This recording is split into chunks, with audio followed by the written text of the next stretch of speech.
Next on the Love You More Show. I want to talk about if you're okay with it. Of course, this ain't like for clickbait. I just think it'll be special for people. Mm-hmm. Could you talk a little bit about your fertility journey?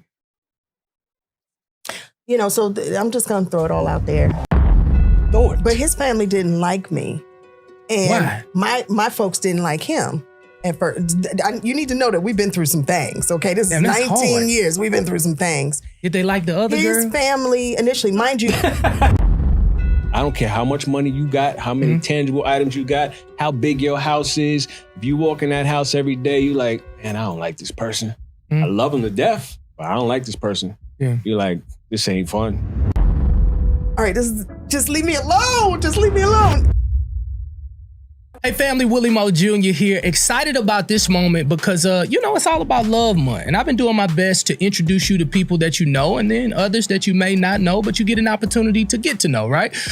If you are new to this opportunity that I call the Love You More Show, notice I didn't say podcast. You know why? Because if you call it that, you get $100 fine. I'm going to put my Cash App in the description. So if you even say it when you're around your friends, your peers, or even in the break room, when you say, did you see the Love You More podcast? Go on and drop $100 on my Cash App to make sure that you never do it again. We speaking those things that are not as though they were. Gonna be a big show all around the world. People from the north, south, east, and the west gonna watch, and we're gonna have a great time, as we always do. If you are new to the show, can I just say welcome and thank you?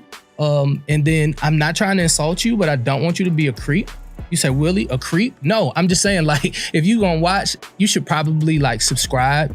And if you deem some of the information that you receive important and it touches you in your sha-na-na, do me a favor, just share it with somebody who you think needs it, okay? Today, I get the esteemed privilege to hang out with a couple. You said workout. Yeah. I knew there was no working out happening. She said ain't no workout happening. I'm hanging out with HGTV royalty. And I just found out Mike's last name because I've literally been calling him DJ Fidel for like 10 years now. And I wasn't even gonna ask. I was like, Mike in Egypt, but I know him as DJ Fidel. But Egypt and Mike are here, and you guys have been doing so good on HGTV. And I do watch you guys when I work out with no sound. I do. It's always in the gym. It is. It's in all the gyms. Yeah. All the pediatrics, all the doctor's office, all the dentist's office. So we believe you. Always right there. I'm like watching. I'm like, yo, they really on TV. I'm gonna text and just, you know what I mean? So before we get into this amazing conversation, because I really got to know how y'all work together, because in my former relationship, I was trying to work with her. By the time we get home, it was so much tension. I got to figure this part out. But I like to do an icebreaker. And the way I do the icebreaker is I do it with music. And so I want you to listen to this song. It's called Turning Point. Okay. And I want to know what that turning point was like for you guys when you decided, and we're going to go ahead and work together, not only on the back end, because you guys been working together for years, but now we about to take it to the main screen. Yeah. Take a look at this video. You know, when I left that church, my life had changed forever. I realized that moments quickly become memories. So it's important that you spend great moments with your loved ones because you just don't never know. Speaking of loved ones, I was getting picked up by one of my favorite but not so favorite uncles, Uncle G. I mean, he old school, drive a Cadillac, hat to the back, and he knock-kneed as hell, but he's still a good guy. He sometimes joke too quick, but the truth is, he's exactly what I needed during this time to bring me back to earth. He walks up, and he says, you all right, son? I'm like, it's tough. He continues, I know it, but it's a part of life. He says, don't worry about a thing, he's in a better place. That's true. You know I'm crazy, right? I don't know why they say in a better place, he in a box. But you see, I got you laughing already. Laughter is healing for the soul. No matter what it is, laugh it off. Keep laughter in your life no matter what you do, okay? Now get your punk ass in the car. What? Get your ass in the car, Junior. Wow. See, a lot of people don't understand the game, you know what I'm saying? There's no stability in this, dog. All you living off of is a dream, you know what I'm saying? If people don't buy your music, you don't eat, man. So it do get hard for you sometimes, you heard me? I'm gonna tell you though, for real. Steady striving for stardom, wanting fortune and fame. On my face, I'm smiling, in my heart is pain. I believe we all get tested, go through hell to get our blessings. I promise at times I wanna break down. No one understands me. This time I'm going up, ain't going back down. If you believe it precautions. Times is getting harder. Do what we gotta do to feed our sons and daughters. You wanted a survivor, then you got your one. You just told me to claim it, and that's all I done. Living in my city street, nobody cares for me. Somebody pray for me, cause I got a destiny. I'm just a man with a dream, striving for the finer things.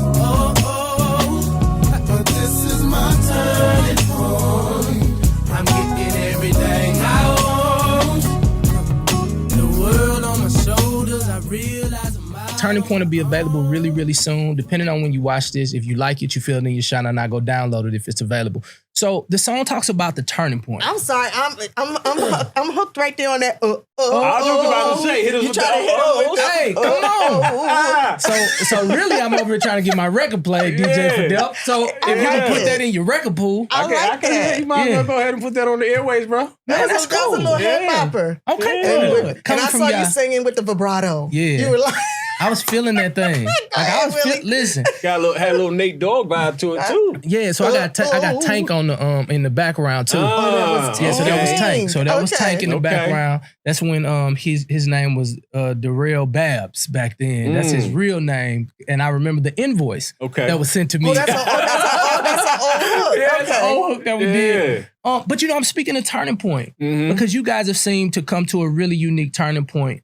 I've had the esteemed privilege to know your story of, how you all met and all of that. Some people may have, but I just remember you saying like a man that can work with his hands, like he's serious. Yeah. And I know that in your ventures, when you were just on television, you would be the contractor and do a lot of the stuff that was going on. Mhm. But now the turning point is both of y'all in the public eye. Right. So Right. Right. So folks who really watch HGTV might remember Property Virgins or Flipping Virgins. Mhm. When we were working on Flipping Virgins, I was the executive producer of that show, and it was a spinoff from Property Virgins. By the way, that was the worst name of a show that we could ever get. Flipping Virgins. Listen. Nobody's babies got hurt or Right, nothing like right. that. But I paused a few times, but it was, it was the worst name of the show. Yeah. We were just trying to spin off from Property Virgins, Right. obviously. But Mike and I were really flipping houses here in Atlanta. We originally pitched the show, and it was supposed to be following our journey flipping houses. Right. But the powers that be at the time only saw me as the host and me as the talent working with other people. And so although it was, it was like a shot because we wanted to do it together. Right. He sacrificed and he was like, babe, if they see you doing it or they believe in you, you just do it. And I'll be working over here in the background. Every day that I showed up to film that show, I felt guilty because it was supposed to be an us thing. wow. And they only saw it as a me thing, but he let me shine. He let me have that moment. Mhm. But after that show, it was like, that's it. We can't let anybody else determine our future, our journey, or what our narrative is going to be. This Right. is a family business. It's me, it's you. You're doing the construction. I'm doing the design and the real estate. Nobody believed that I was up there with that, with the sledgehammer anyway. Yeah. This is crazy. The only way to really have your story told is if you tell it yourself. Yeah. Right. And so during the pandemic, Mike just started filming from his eyes. Oh, you did. He this did it. story. He Okay. shot the sizzle reel for it. Yeah. Just True. look, when there's no way, you create your own way, right? Yeah. So that's what we did. During the pandemic, everybody's in the house and we were already doing it, right? Right. So why not just turn the camera on and capture the moments? So it was the home life, it was the school at the table life, it was the work life, Wow. it was the intimacy, the friendship, all of the above. Yeah. And, we put a little sizzle together. The management team saw it, said there's something here, sent it up to the network. And the network was like, it's a no-brainer. What was It's a funny is no-brainer. this. Wow. What was funny is this.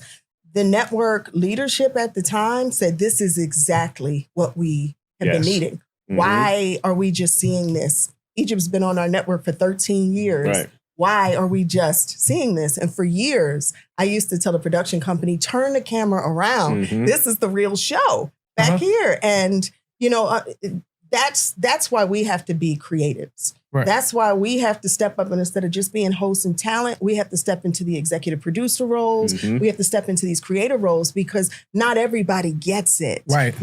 They only are creating content based upon the world that they see. And sometimes that's with blinders on. Right. And they just couldn't see a happy, successful Black family doing well on HGTV, some people. Right. But meanwhile, when we got to the network's like, do you know how many tapes we've been digging through to find this dynamic? Yeah. Literally, it's here. We've got you. Let's go. Wow. And they actually then partnered us up with a different production company. Right. So they got on up out of there. Yeah. You didn't see it, you gotta go. And you know who they partnered us with? Who? It's so interesting. The same production company that did T.I. and Tiny's Family Hustle. Wow. 51 Mind Productions. 51 Minds. And it's a company that had never worked with HGTV before, never done content or, that sort of format. But they're like, they get Black people. They can tell a Black family story and tell it honestly. Yeah. And in, with us in the roles of executive producers, we knew that our journey would actually finally be seen on mainstream television. And the reason why it also worked with 51 Minds, what made it gel so well is that they didn't come from the construction production side of things. They came from, shooting a TV show. Storytelling. Which worked. Yeah. Because for us, our show is more so, hey, there's this amazing family, there's these kids, there's this baby, there's this Black man, there's this Black girl, they have a business, and oh, by the way, they flip and renovate houses too. Yeah. So the renovation comes second, the story comes first. And that's what makes it work. For the majority of it, that's why folks are tuning in. When they see us on the street and they run into us at these stores, hey, the relatability, the transparency, you guys remind me of me. So that's why I tune in. And oh, by the way, you do some amazing work, bro. You feel what I'm saying? So the mesh of us working with 51 Minds was like, it's God's time, If we ever tried to fit into someone else's vision for who we were, it would never work. No. Because people, we just know, we smell when something is not real, when it's phony, right? Yeah, that's you true. Can't relate to it as much. It doesn't speak to the heart. But because we could be our entire selves, Mike wears a do-rag on HGTV. Just know that. I'm talking about them white women. Love Mike. They love him. Every time. Right? Y'all demo with, like now that I check the comments, it looks like a total rainbow of people. It is everybody watching. I do want to go back though, because you said with the former production company, the show was initially supposed to be both of you guys.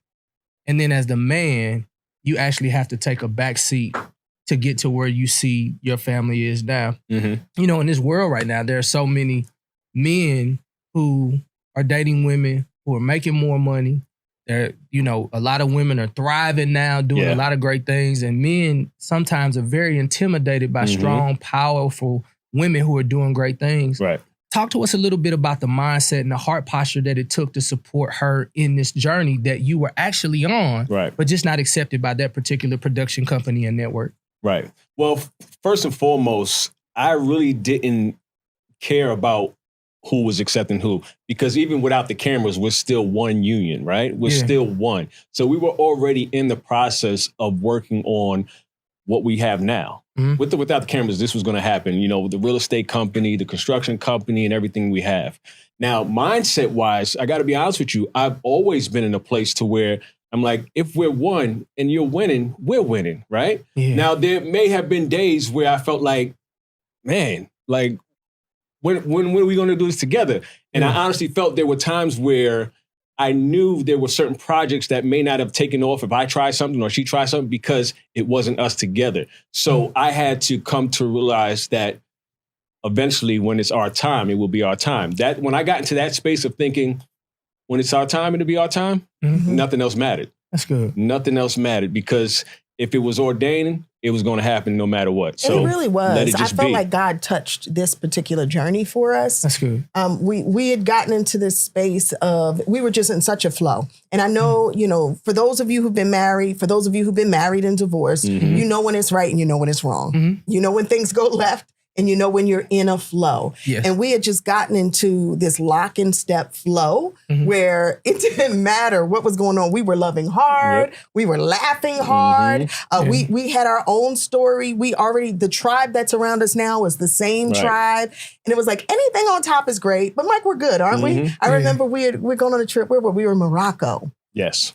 And we were hiking in the Atlas Mountains. Don't ask questions. This man gets me to do some crazy stuff. He got me to jump out of an airplane too. Come on. But we were hiking in the Atlas Mountains, just kind of taking inventory of our marriage at that time. I think we were approaching the 10-year mark. How long is it now? Almost 14, 19? almost 15 years married and 19 years together. Yeah. Right. Mm-hmm. So we were taking inventory of just like how far we'd come, and we sat on the side of the hill, remember? Yep. Truly, because I was out of breath, like, what the hell? You ain't got me climbing the Atlas Mountain. We don't do that in Philly and Broad Albany, but okay. Right. So, and I asked him, and I said, if we got married, like if we were at the altar right now, would you say yes? Right now, with all that we've been through, do I still do it for you? Yeah. And he said, hell yeah. And I was like, that's what I'm talking about. Yeah. And then he said, what about me? And I was like, I choose you all day, every day. I don't care who's up in here. It's going to be you. You'll never have to doubt that. That felt good because he knew I was speaking from my heart. I knew he was speaking from his soul. And we were in just such a good place that I felt God could only continue to bless it. Right. And then we found out we were pregnant right after that. Shout out Harper, right? Harper. I was like, all right, what else you going to give us, God? Went to Morocco with no belly. Oh, with new business. Left with a belly. Shout out. So she's a Morocco baby? That's where it happened? No. That's not where it happened. Okay. That's where we found out. That's when you found out. Yeah. But I still say Kendall, who's now 12. Wow. She's our middle baby. I say Kendall spoke Harper up because I remember several times. It was April of that year. I went to pick Kendall up from school. Yeah. And her teacher said, oh, and congratulations. And I said, on what? She says, Kendall told me about the baby. This is like April of that year. Oh, God. And up until then, we tried for years and just kind of gave up that I wasn't going to be able to have anymore. And so I felt bad afterward. And I'm telling Mike, Kendall wants us to have another baby. She wants a sister or brother. And God said no, right? So now it's June. We're in Morocco. And not only do I find out I'm pregnant, I'm 3.5 months pregnant. Yep. So climbing the Atlas Mountains? Climbing the Atlas Mountains. Okay. But listen to this. Look at the timing. So Kendall knew. They say children know. Kendall knew when you count back the months, I was already pregnant in April. Yeah. Wow. Right? Yes. And so doctor said no, God said yes. Exactly. Oh my God, don't do me like that this early with this little shirt on. You know what, Willie? Don't do me like that this early. On my mind too, back to your question though, that came through my mind as I listen and just think as far as your question, the mindset of the man, any man that may be listening to this has to understand that, or whatever your situation is, your significant other is not your competition. Right. You understand? So no matter who is on top, don't ever look at it as a competitor. Yeah. You're one. You're trying to grow through this together. So because a lot of men and women, society has portrayed this picture that it always has to, if the man is not on top, y'all are not doing right. Exactly. So you'll have women that try to keep that from their friends or just in general. Oh yeah, he's doing amazing. Knowing he's not doing amazing, you're winning. You could say that, but that man has to be comfortable with it, and you have to be comfortable with it. Y'all are not in competition, and you're not trying to live up to society's way of living. You got to live for what works for you. And I'll be honest, the insert, I did that totally wrong. I just had this vision. I'm like, we're going to move into a new city. You never have to work. Life is going to be this way. And I think I had these blinders on that I missed the opportunity to say, and of course I wasn't just tired of saying you can't do anything. Yeah. But it was more so I'm going to go out there and do it for us. And I think I missed the subtle signs of someone saying, hey, I want to do something too. And so I'm always challenging men, to open up your vision enough to let God do it differently. Be flexible so you don't get so bent out of shape. Right. Later in the, once it was over, it was I never really wanted to sit at home. You wanted kids. I didn't want that many kids. I'm happy that I have them, but that was really your thing. And that was kind of something we can have real, vulnerable, honest conversations. So it's really, really dope for you to say, hey, it's both of us. Yeah. And whatever we have going on, because who's to say what happens to me next? I might have to serve a vision of a woman who's going out there doing different things. Exactly. So, well, also there comes a point where you have to, number one, stop being selfish. Yes. Yeah. You can't always shine. You can't always be the one winning if you want to have a fair and balanced and equally yoked relationship. And sometimes I'm going to have to take a few hits. Maybe I would have wanted to go on that trip. Maybe I would have wanted to accept that gig or that job, but it's not my turn. It's his turn. Oh, hate to stop you, change the scenery and the energy, but you ain't been obedient. You know how I know? Because you ain't subscribed. You ain't left no comment. You ain't shared this with nobody. Do it right now. Now back to the show. Now. Do it. Good. Back to the show. Flat out.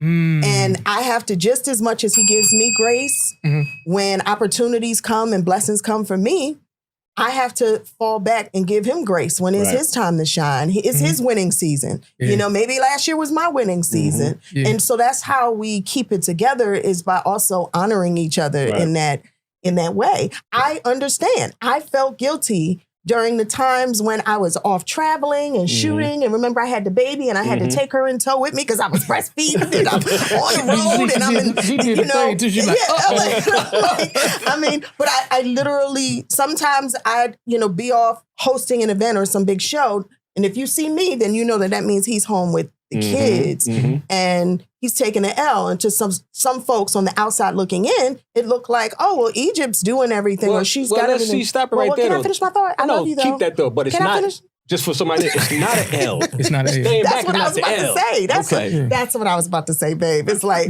thank you for letting me not finish She's my like, thought so no, you I can ain't finish getting my no L thought. though. Like, I ain't taking like that, yo. It's from New York, son. It's not an L. But what I'm saying is to those on the outside looking in. And believe me, we've heard judgment or heard comments, but we don't let that invade what we got here because we know the truth. Right. The truth is that he sacrificed a lot for me to shine so that we could shine. Right. Yeah. Right. And in the times when it was his turn, I'm like, it's all you, babe. Go do it. I got the kids. I got everything. Go do it. And that's how it has to be. Yeah. You know, I mean, think about it. Speaking of 51 Minds that did T.I. and Tiny's show, if you look at T.I. and Tiny's situation when they first started, when Tiny met T.I., Tiny was... Yeah, she was getting it. Escape. You get what I'm saying? Right. And T.I. was selling mixtapes, trying to get on. She saw what he could be. Imagine if she was like, oh, this dude out here selling mixtapes. We ain't doing that. Yeah. There'd be no T.I. For the most part, I mean, he would have made it eventually, but he got in faster through that avenue because they were like, nah, we won. Let's do this together. But you have those that'll go, this dude over here hitting on me selling mixtapes. We are not doing this. Yeah. You know what I mean? That mindset of we ain't doing this. Yeah. But now you got your T.I. That's real. So you guys now have this show. You got this vision. You got this dream. It doesn't happen the first time. Just kind of fast forward in the story. Now you get this show. And I know with new shows, new responsibilities, you got to come up with some new borders. Because now y'all work together. Yep. You can't go talk to somebody else about your coworker because you got to go home with it. So how do you get, like, who are your safe spaces where somebody gets a chance to tell you no? Like, this is wrong. Like, what does accountability look like since you together 24 hours? Right. Who's your person and who's your person? Our number one rule is what happens in this marriage stays in this marriage. Right. He is not, I don't have to worry about him going out to the nightclubs or going to the bar, talking to the boys and complaining about me. Because if he has a gripe with me, I know he's going to bring it home and we're going to talk about it and work through it together. He never has to worry about me speaking backhanded to him. If anything, I'm going to the mats for him. Yeah. So my friends are the ones that support. His friends are the ones that support our marriage. And if at any time it looks like things are on the rocks between us, those people pour into us to help keep us together and going stronger, not pulling. You don't need friends around you whose first answer is, girl, leave them. Or, look at all these women around you, bro, and you worried about your wife. You don't need that. Those aren't friends. That's temptation, right? And the devil will put them in your path as well. So we are very intentional about the people around us, number one. I mean, she joked about it earlier before we got in here, but if it's not us, it's God. You know, we will sit down and pray together, or we'll pray apart and make it happen. But to really build on what she said as far as not allowing other outside sources to be your source, because you don't know what they're going to do with that. For instance, let's just say we're having a bad week and I go say something I shouldn't have said to a friend, and they carry that with them every time they see her. So now their energy is like, she did homie wrong that week. And they carry it with every time you see it. But now y'all great, and we done got over it. So you got to be careful with it. You know, when you get married, there's 3 families formed. Her family, your family, and now the union that you created. That's the 3rd family. So you want to keep that family strong. Everybody else, you know, they find out however they find out, if they even find out. Yeah. You know what I mean? Yeah. Because once you start letting other entities in, it starts to weaken the whole foundation. Is counseling and therapy a thing for you guys, or you guys just kind of do it on your own? So Yeah, we don't have a problem with it. But go ahead. I know where you're going with Okay, it. Let it loose. I'm just gonna tell the truth. Yeah, do okay. it. So we did hit a rough patch. Mhm. What was that, about 8 years ago? Maybe it's not 9 years ago. Fair enough? Yeah. Maybe even, okay. So it was about 9 years ago, and Willie, we didn't know if we were going to make it. Mm-hmm.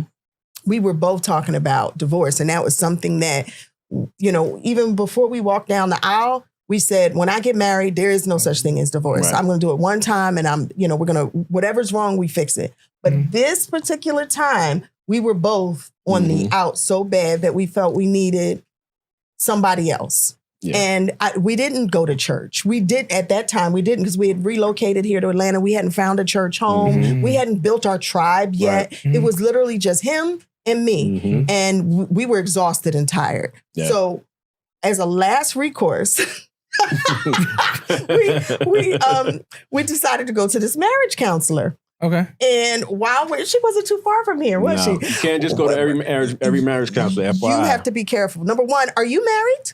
Oh, you're divorced? Oh, then no, thank you. There's nothing that you can offer me, you know? Oh, wow. But we go to this marriage counselor and Y'all start fighting her. No, I'm just playing. You don't say nothing well, here's about what him. she says. I'm pouring out. He's pouring out. I'm pouring. He's pouring. And at the end, she goes, you guys have absolutely no business together.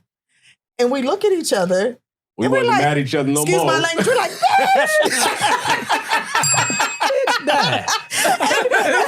and we both stood up. We're like, you're no good at your job. Is that what you have to say after all this time? We paid you for that? That's crazy. You love me, babe? Yes. You love me, babe? Yes. Come on, let's go. And in the elevator, we cracked up all the way down. And when we got out to the street, he was like, babe, I'm not leaving you. I said, I'm not leaving you either. We're going to figure this out. Yeah.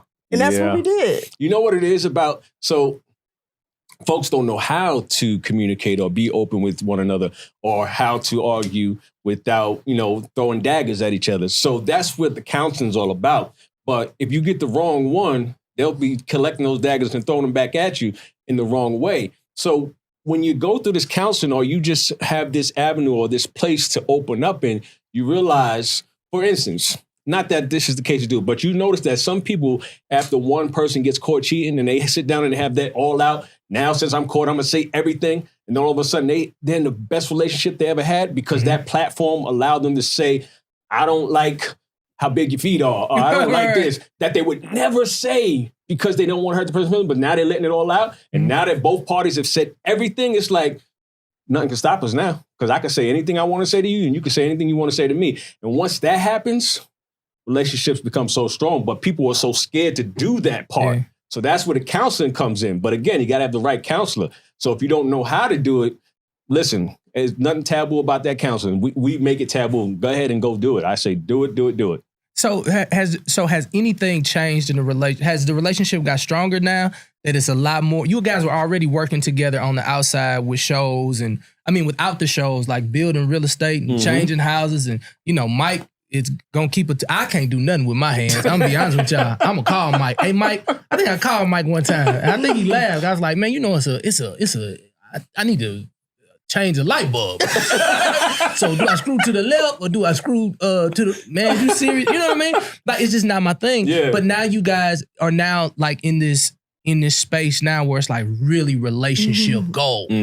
Like I look under the stuff because I'm doing my research. It's like everything is all goals. Do you feel like the outside pressure now to like keep it super duper tight? And how do you guys connect to make sure that you keep the spark going consistently outside of work? Like, is it like consistent date nights? Like, what is that like? He owes me a few dates right now. It's been kind of crazy because we're just in this build phase. But it's been crazy. The build phase. Go ahead. I'm sorry. No, so when we're working, every now and again, he'll pull me in the closet. He'll pull me in the pantry. Let's go, Ski. Go meet me in the car. Let's go. I got 20 minutes. Yes, Come on. You got to keep it sexy. Yes. Yeah. I have to still be his girlfriend. Yes. There's a difference. You can be married to somebody and y'all feel like roommates. Yep. Or you're married to someone and y'all feel like girlfriend and boyfriend. And so we do whatever we can do to keep it sexy now. Yeah. It's going to be sexy. Yeah. And then, like when I need a timeout, and what I mean by timeout is Mike, I'm tired. I love you, but I'm tired of you. Right. I need to go hang out with my girls. I'm going on a me trip or something, or vice versa. Right. We have to honor that. Everything can't always be together. It's about keeping that likability going, right? Likability. The I like you going. And that's because, you know, one of the things of people overlook in relationships, I say it all the time, is fun and like. I don't care how much money you got, how many tangible items you got, how big your house is. If you walk in that house every day, you like, man, I don't like this person. I love them to death, but I don't like this person. You're like, this ain't fun. This ain't fun. And they keep going back and forth. This ain't fun. I don't like them. I don't like them because I ain't having no fun. Because we ain't having no fun, I don't like you. And now you like, dang, again, I love you, but I'm not in love with you because I don't like you. I ain't having fun with you, right? Now, it's those two simple words. So our goal is to make sure the likability is there. Keep it spontaneous, keep it sexy. You know what I mean? That's one of our goals. It's the date days for us because the nights are hard. You know, because the babysitters are not there as we need. I mean, and so here's the thing. We have an amazing tribe, Willie, an amazing tribe to watch the kids and make sure we do this with peace of mind. However, because we don't want to take advantage of them, we got to say, listen, we can't have the kids over there this weekend. So what we going to do this weekend? We got the kids. So there's something that I really want to say because I know you have a lot of women watching your show. And this is just truth. Love me or hate me, I'm going to say what it is. I think that we have to stop looking for the right man and recognize that God may still be molding him for you, and don't rush. Don't rush. Wait on him. Because I remember being, mind you, Mike and I didn't get married till I was 35. I remember you told me that. Was it 34 or 35? But I remember kissing a lot of frogs and trying to... God. And not near one of them turned into a prince. Turned into no damn prince. And I was doing the stiletto hustle, working in New York City, and what they get them, girl. You know, you got your stilettos on, and you're out in the nightclubs looking for this guy and looking for that, and coming up empty. So while my bank account was full, my spirit was void, and I would be walking these red carpets and showing off and getting the pictures and being flirted with, and go home and cry myself to sleep at night because I had not found my soulmate. And I do believe in the term soulmate. Wow. I had a conversation with God. And I said, I know that there's a lesson and a blessing in this. I don't know what it is, but that last dude you put in my life almost took me out. And I heard his voice of like, I didn't do that. You did that. I literally heard him like, you didn't wait on me. I didn't put that man in your life. You did that because you didn't wait on me. And at that time, I was like, woo, I felt that. I heard that. I don't know. No, I got you. But I know that was you, God. All right, so I submit. I give up. I'm not trying to fit a square peg into a round hole anymore. I'm not trying to make these dudes work anymore. I don't even care how a guy looks. He's got to treat me right. He's got to be God loving, not God fearing, but God loving. And then I just started building him in my head. And then it went from being in my head to cutting him out on a vision board. And I put all the qualities, literally, that I wanted. I created the vision board of this man. Wow. I had no idea he was already in my life. He was already in my life. He was flipping my houses, right, in Newark, New Jersey. I didn't see him because, and this is where I hit you, ladies, we're looking for the basketball player. We're looking for the guy driving a nice car. We're looking for the guy that on paper looks like he would be the good husband versus seeing a man for his heart, for his spirit, for his qualities that he truly possesses. The stuff that if money is gone tomorrow, you can't take that from him because that's the stuff he's made of. So God truly molded him for me, and he put him in plain sight. But it wasn't until I asked God, what will you have me do? Who do you want me to be with? I submit that he literally took the blinders off me so I could see that he was there all along. Literally the man I had built on my board. So with that said, this has got to work because God did it. Man, listen, let me tell you something. That part probably gonna go viral because I just felt that in my heart. You know, when I look at you two and I see all the stuff that you do collectively, I would be remiss if I don't talk about this beautiful blended family that you guys were able to create and work with. You know, when you have a woman, you know, like Egypt, who is a strong, deep personality, she's a driver, she has a strong opinion, and she's gonna stand on it. And you know, you're a New York guy too. I always say, like, you know, DJ for Def, although the picture back then was, Egypt is here and but death is here. Like I've been in intimate settings where it's like, no, he's still like a super dude. Like he's a man. He's no pushover. Mm-hmm. Like, what was it like blending the family and kind of building a bridge and at least trying to like when choosing, like you had another thought process and just like I got me a girl. It's like, can she be a mom? Right. Like as well. Like, what was that thought process? Oh like no, I'm big on that, bro. Yeah. That was one of my major concerns, with my past relationship. I said when that was over, I said I wasn't really even looking to date anyone. One, because of my daughter, right? Mm-hmm. Because it had to be right. I know some people may say, this is going to come between your relationships or it's going to stop you. I'm like, then I'll never date. Because if you can't accept what comes with me, then there's no need to be. Because I never wanted to get into another relationship and have to explain, hey, I just got out of this relationship. I'm rebuilding my credit. I'm redoing this. And I was like, I don't want to deal with that. So until I'm right, I'm not dating anyone. I was not looking at all. And inevitably, this happened, divine intervention, like literally. So as far as the blending, when we finally get to know each other more, and I got to know her spirit and just listen to her and understand that this is what she did, the limelight wise, but this is not who she is. She's a totally different person. I said, this is definitely going to make more sense than anything. And when she met my daughter for the first time, I was like, oh, signed, sealed, delivered. Slam dunk fell in right love. here. I didn't know if I loved him more or her more. I was like, hi, little girl. I'm in love with you. You're beautiful. And I didn't ever see myself as a mother. And that's the reason I say that. All my friends that had kids when they were 18 and 19, my sister had her daughter 19. I'm like 30 something. I was like, it's just not going to happen for me then, I guess. Right. It's amazing how when the right person comes into your life, they change your entire perspective. The entire world can change just like that. So not only did I become an instant mom to Simone, our baby, who, by the way, she graduated this past year from college, magna cum laude. So she's proud. working in New York in the fashion industry. Insanity. But now we have 3 girls. You could have never told me back then. I just got to chill. Like I got one girl and I'm not all just a mother, but a mama. You're a mama. Mama. But I remember the day we went on a date, just like on an off chance. Well, okay. There's something here. He asked me on a date. We're going to date. And I was jaded. He was, I don't know what you were at that point, but something was off. And we go and sit down at the restaurant, remember? And he goes, all right, I'm going to just say this. And he sits back at the chair and he's like, well, I don't know what's happening here, but I got to be honest with you. And I said, what? He goes, I got divorced, a year and a half ago. He says, I have a small child. I'm in an apprenticeship program. My credit's bad. My money's funny. And I don't know what you want to do with that, but I just got to put it out there. He said, because I had the Scooby-Doo van. And they had a Scooby-Doo van that had tape on the door. Had tape on the door. Man said, hold up, don't go past that. Let's go and get this out the way.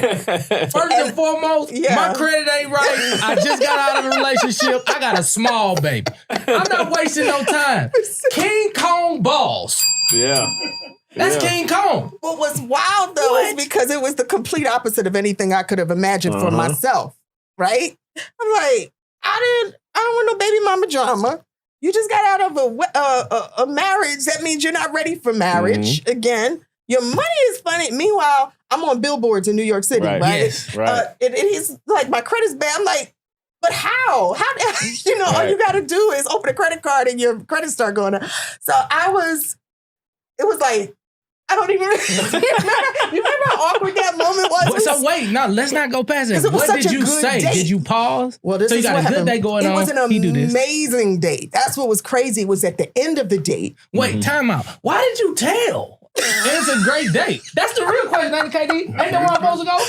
Why did you tell? Because you had so much fun. You was like, it ain't have nothing to do with fun. It was about we either gonna have this accepted or not. I didn't want to wait. I told you I didn't want to date anymore.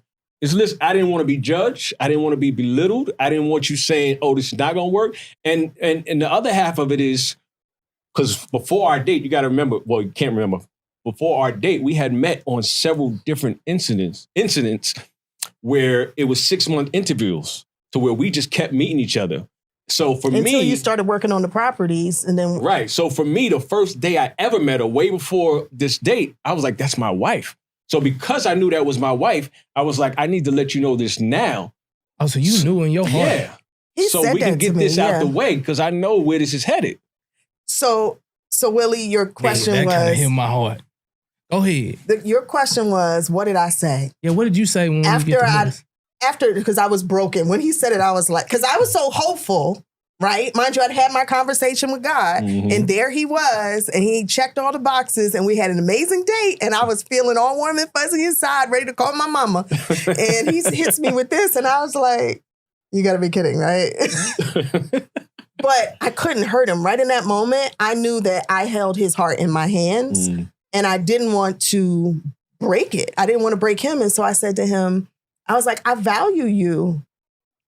Even if we're not going to be together in that way, I still want to be friends with you. And I thought I had said the right thing. I didn't. I gave him the friend conversation. That's what he said. He's like, oh, then you just want to be my friend? More Love You More podcast after this. Oh, hey, what's up? So YouTube here, do me a favor, put in the comments, ladies only, be honest. Can you date a man who is on the come up and you done already came up? Stone, Egypt said that she still accepted him, but Mike said, I'm recently divorced. I don't have no big time job. I'm in the Scooby-Doo van and I got a small child. Now what you want to do?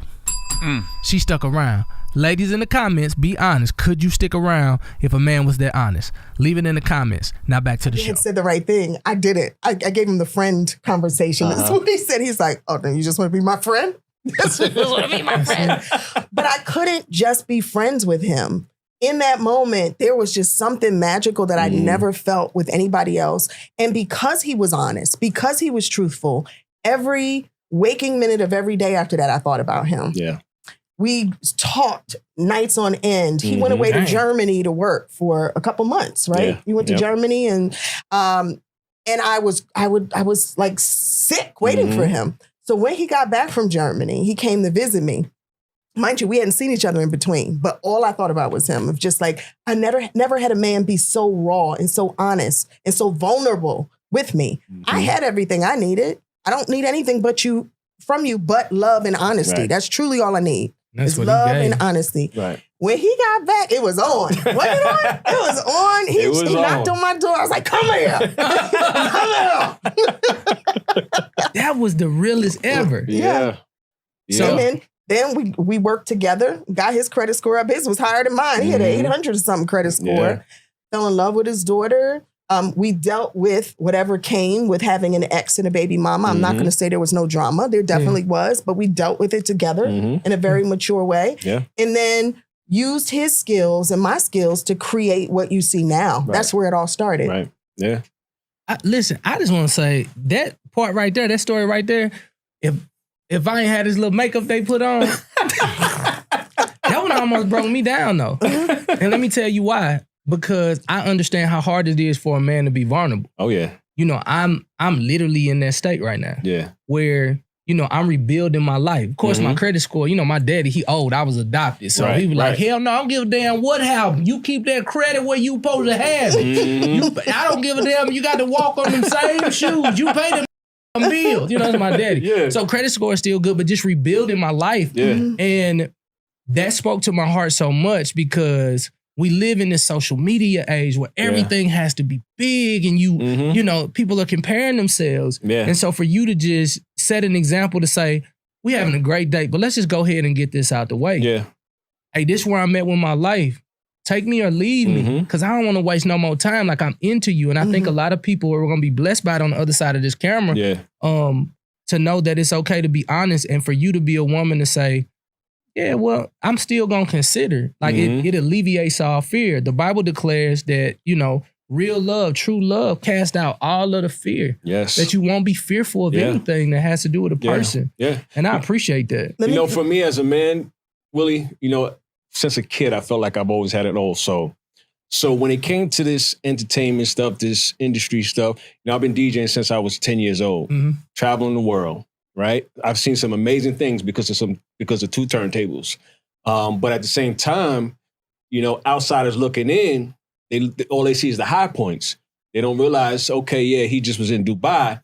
But then I came from Dubai and I was on a construction site at 6 a.m.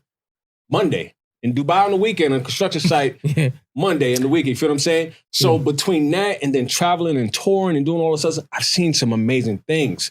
So I've been blessed to see exactly what God has for me, to humble me enough to know that I don't care what anybody else thinks because what's for me is already written.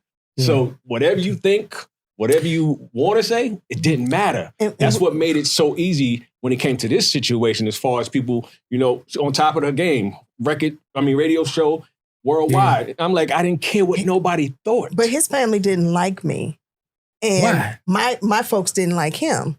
And you need to know that we've been through some things, okay? This is 19 years. We've been through some things. Did they like the other girl? His family, initially, mind you. They didn't like her either? No, but here's the thing, right? When there's a child involved, you're always going to have, even if you don't really care for the other person, there's going to be some level of allegiance to the other person because that's where your grandbaby is or that's where your grandniece is, right? And who is this woman? We don't know how long she's going to be around, so I'm sticking over here type of thing.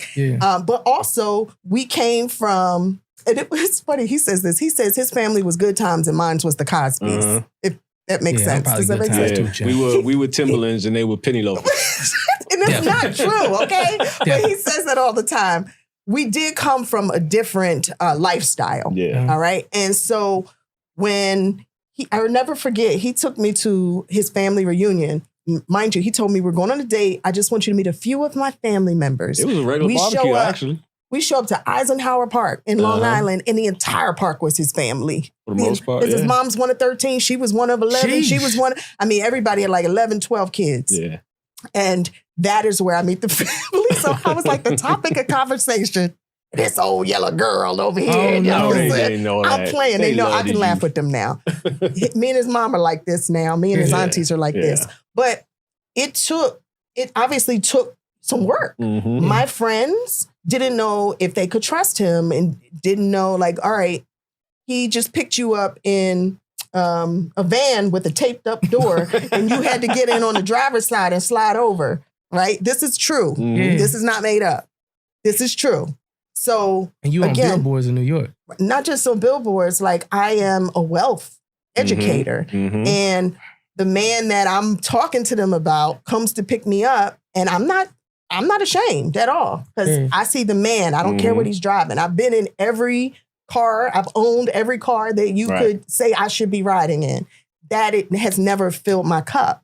So he comes to pick me up, and my girlfriend's like, and then the word is he's using her then, right? The word is he's using you and he's trying to drain you. It's just because who you are. So we have dealt with this noise on both sides. Those very same people now, very same people are like, you got so lucky, Egypt. How'd you find a man like Mike? Like you worked with him and he worked with you and y'all built together and like they don't make them like Mike. Those very same people, right? You just smile at him at the cookout. How you doing? God bless you. Side eye. As he drives in his many vehicles. It's like, giving out hugs. And then it's the folks who, obviously gave me a hard way to go early on, eventually got to see me for who I am. Because when you consistently show up, forget what people think you are. When you show them who you are and you're consistent and you're there no matter what problem y'all got with me, I ain't leaving. Y'all not running me off. Then they have no choice but to fall in love with you. I want to go back to something, and I know I got to land the plane, but I want to talk about, if you're okay with it, of course, this ain't like for clickbait. I just think it'll be special for people. Could you talk a little bit about your fertility journey and that trying, and then finally the Lord blesses, and now we have a child in the middle age and how that thing worked out for you? Yeah, I mean... so I'm just going to throw it all out there. It's already on the table. I waited very long to get married because I waited on him. And we had Kendall, not even 2 years into our marriage. Right. And I wanted another baby. He obviously had 2 at that point. So he's like, if you want it, I want it. I wanted another baby very bad. We tried for 7 years. Wow. And went to a fertility specialist. At the end of the day, I was getting older and my eggs just weren't cooperating. My eggs were spoiled. My eggs were spoiled. She said it, I didn't. Don't get mad at me. They were fried and died, baby. So, I just had to accept that, you know what, I got my one then. And I got my two, actually. I got my bonus baby. And I got to, at some point, be okay with that. But I'll be honest with you, he'll tell you I would cry often because I just knew, I felt like I had missed an opportunity. Yeah. And so you got to be careful who you let speak over you too. I'd gone to this event and a psychic medium was there. And she said, she kept saying to me that the spirit of a little girl kept trying to come to me. And I kept having miscarriages, right? But she kept saying that the spirit of a little girl kept trying to come to me and through me and that she was going to come back, right? I was like, all right, just leave me alone. Just leave me alone. Because I was so frustrated about it all. And I had, had two miscarriages at that point. And so I was very depressed.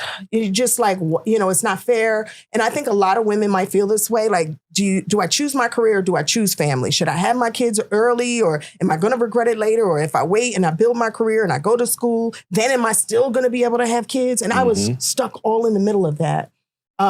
We talked about adoption and that was a very real, and I know you were adopted, right? That was a very real thing for me at that point because I just wanted this other child so bad. And especially after that psychic planted that daggone seed, I couldn't stop thinking about it.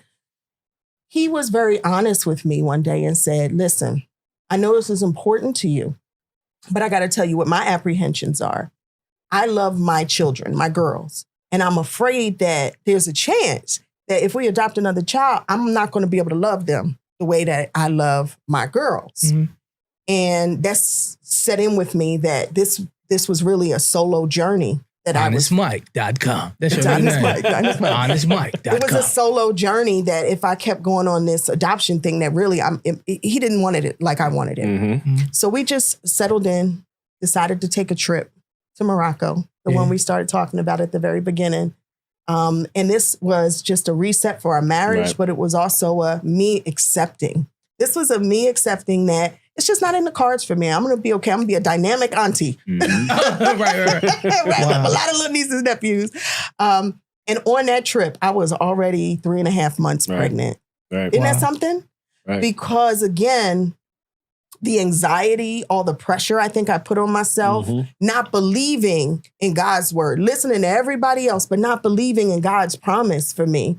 You also changed your eating habits too. I did. I went vegan for like a year. And cleansed my whole body. Got rid of fibroids. Remember? It was like, oh my God, going vegan did that. So, but really, it was also a mindset shift of just not focusing on it so much and surrendering yet again. Remember, I talked about even at that point where I had the conversation with God about a husband. I just surrendered and I submitted to His will. Whatever it is that you have called for me, what you want from me, just use me. Use me. And I got a husband that first time. The next time I got a baby. Come on, man. She's one of 2 for 2. Got a baby. I was up in that doctor's office and they called it a geriatric pregnancy. I said, call it what you want. This baby is coming. And now Harper's here. And Harper's here. She's going to be 5 next week. She is a blessing. Listen, I had the baby girl late, and I just and I say this like, when I was going through, I was just watching you guys and I was like, man, I feel like such a failure. Like I want to, do this. And I realized that failure wasn't a person. It was just an incident. And so, you get an opportunity to dust yourself off and do better next time. And that's really the goal. And so even with this show, like it's doing so well because I'm actually a student and my heart posture is to learn. My heart posture is like, okay, that's good. Honesty. So what I took away from is that, okay, got that. And then you have to do that. And it's like differently because, going to therapy and counseling and doing all of that stuff, and really healing yourself, you really become a different person. Yes. Like I struggled through codependency and I wanted to be seen. Like I went out this week because I've had my head down so much doing the show, doing radio, speaking on stages, doing whatever. And I just go home. I got a really tight schedule to do what you do. And I went out and I walked out and everybody's like, hey, how you doing? I got back on the phone with my mom. I said, Mom, I guess it's working. Because when you want it, it's like, I want it. It never happens. And then you just like, I don't give a damn what happened. I'm just going to do what I think I'm purposed to do and watching it happen. And I'm like, okay, God, this is good. Right. So I appreciate you allowing me to be the student today and learning from two phenomenal people. Man, Honesty. listen, you ain't got nothing but elevation and blessings headed your way, brother. Ever since the first day we met, I was like, there's something on this brother, you know, and it's true. It's just genuine. There's nothing fake about it at all. And even when you're moving through the crowds and moving through places, and I see, I'm like, people that touch you or you touch them, it just You're just good. goes on. You're You know, good one of the things I say, be the energy you seek to exist, and that's what you do all the time. So it's just gonna keep elevating, bro. But it was hopefully you didn't get just be honest out of that. Because to me, my big theme is surrender. You know, submission. That's surrender too. Yeah. That it's beyond us. It really is. Yeah, I definitely got that surrender. It's just I have a hard time with that level of honesty because of the codependency that I've now overcome. Yeah. So I would have said, you know, I care about you, and listen, I don't want you to leave. So my credit kind of on a, you know what I'm saying, it's on there. You know, I got a few dollars. Yeah. You know what I mean? But it's going to be okay. And I won't let you get an opportunity to get it out. So you're going to feel so good about it. And then you'll say, but I told you. Remember that first date? Remember I told you? January 28th, 7 o'clock, you was in all black. You remember I told you. Right. But you really didn't take nothing. And I just think that's good. And then, of course, grabbing that surrender is so necessary. I'm so off script, guys. I'm so sorry. Let me put a ball in this thing because I know they looking at me like, Willie, you're really in the conversation. Here's the thing. I'm so thankful for this conversation because I know it helped you as well. You know, many times in our life, we really, really want our own way. And we sing these songs, especially like my church people, my pseudo-sophisticated, super shouting Christians. We sing William Murphy, I give myself away. And then life hits and you like, I'll take myself back, right? Like you like, I just want my own way. But I'm learning now, listening to these different amazing stories, that there's always an opportunity to watch God work and become a fan of God by his work. But if you're holding on so tight to what you want versus where you are, then you may miss the opportunity to have your hands open to receive what God has for you. I mean, I sat there and listened to Egypt say, I didn't write a face or attributes of tall, dark, and handsome. I wrote character, integrity, you know, attributes that I would need for what I feel like God is calling me to do. And then I heard a man that said, I mean, from about the second time I seen her, I was like, dang, this is my wife. I got to be honest with her. Like in the affirmative, like I know this is what I'm going to do. And it gave him the courage to say, hey, this is where I am, but I'm not going to be here forever. And so as I make this little right turn just to my fellas, ladies, you can bring them on in. Brother, you are not what you do. You're not. You can have a woman who loves you for who you are. But here's the thing, you have to love yourself for who you are as well. And that takes you to be honest. And I know that's hard when we live in a world where there's so many people with a highlight reel, everybody has a new car, everybody's a millionaire, and you may be at your wit's end. Just hold on. Don't allow yourself to go down a rabbit hole when you have a woman who loves you not for what you do, but for who you are. Because if you begin to see who you are, the king in you is going to arise. And if you have a woman speaking to the king in you, sometimes you got to believe what she sees so you can believe it for yourself. It's just a challenge today, fellas. And here's the thing, I've been there. I know what it's like to look at that bank account and it ain't popping like you thought it was gonna be popping. I know what it looks like to sit around and feel so depressed and you try to drink it away, sex it away, and even just hang out with the boys so time can just dwindle away. I know what it's like to try to peel yourself out of the bed. But there's a savior out there who loves you not because you're so good, but because he's so good. Lean on him and trust what God put on the inside of you, and I believe your best days are ahead of you, champ. Love you, ladies. Hey, family, do me a favor. Can you subscribe to this channel? And if any of this information was good for you, share it with somebody else. Share the wealth. That's what I want you to do. And here's the thing. Of course, we want hits. Of course, we want people to watch. That's all good. But I believe that we're bringing valuable content that can be life-changing for you. Testimonies are great when you get an opportunity to drop the fourth wall and experience people like you've never experienced them. I believe you experienced Egypt and Mike in a way that you've never experienced them today. So share it with somebody that you think it will help. All right? To all my Patreons, you already know what it is, shouty. Love you more. Flat out. Love you more, love you more.